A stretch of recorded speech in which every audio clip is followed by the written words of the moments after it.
오늘도 참으로 좋은 날입니다. 나는 당연히 구원받습니까? 정말 그렇습니까? 당연하다고 여기기보다 중요한 것은 하나님 나라 열매를 맺어야 한다. 이것입니다. 하나님 나라의 열매를 맺어야 한다. 나는 하나님 나라의 열매를 맺고 있느냐? 이것입니다. 그러므로 내가 너에게 이르노니 하나님의 나라를 너희는 빼앗기고 그 나라의 열매 맺는 백성이 받으리라. 이와 같이 말씀합니다.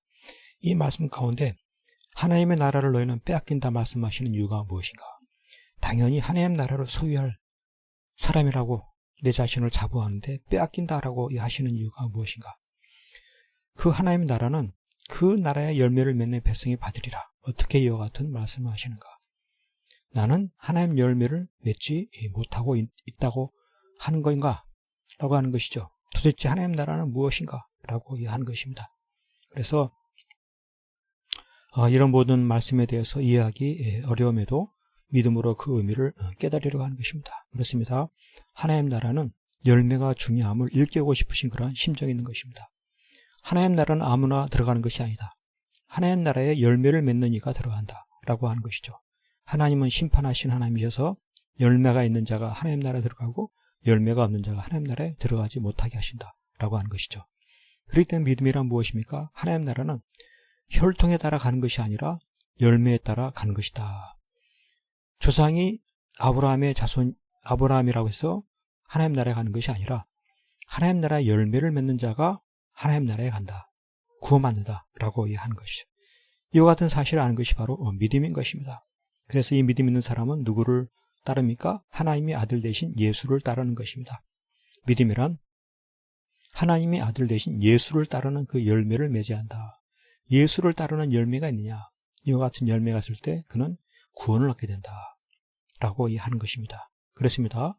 오늘 우리의 삶 속에서도 자신을 높이고 나는 당연히 구원받으리라 라고 여길 그러한 때가 있지만은 믿음이란 무엇입니까? 하나님 나라의 열매를 맺는 자가 구원받는다 라고 하는 것입니다. 나는 하나님 나라의 열매를 맺고 있는가? 하나님 나라의 열매를 맺는다는 것이 무엇입니까? 예수를 따르는 것입니다. 예수를 따르는 삶을 살고 있는가? 예수님 중심의 삶을 살고 있는가? 순종의 예수를 따르는 그러한 삶을 살고 있는가? 이것이 바로 믿음이고 이와 같은 삶이 하나님 나라의 열매를 맺는 것이다. 그 열매를 맺는 자는 바로 구원의 큰 은혜를 누리게 된다라고 하는 것입니다. 우리 삶 속에 나는 정말 구원받았습니까? 나는 정말 하나님 나라에 갈 수 있습니까? 믿음이란 무엇입니까? 예수를 따르는 열매. 그 하나님 나라의 열매를 맺는 자가 믿음을 가진 자이고 예수를 따르는 그 삶의 순종의 헌신의 희생의 이와 같은 삶을 살아가는 믿음을 가진 자가 바로 구원의 큰 은혜를 누리게 된다라고 하는 사실입니다. 이 세상 많은 사람들 예수를 거부하고 불순종하고 떠나 살아간다 할지라도 믿음이란 예수를 따르며 살아가는 것입니다. 이와 같은 하나님 나라의 열매를 맺는 것입니다. 그와 같은 삶의 복이 무엇입니까? 구원의 큰 은혜를 누리게 되는 것입니다. 이 세상에서도 천국의 행복의 삶을 살게 될 뿐만 아니라 앞으로 다가오는 세상 속에서도 영생복락의 큰 행복을 누리게 되는 것입니다. 믿음의 삶을 통하여서 예수를 따르고 예수님 중심의 하나님 열매를 맺는 이와 같은 삶을 통해서 영생복락, 천국의 행복에 복된 삶을 살아가는 큰 은혜가 넘치기를 간절히 축복합니다.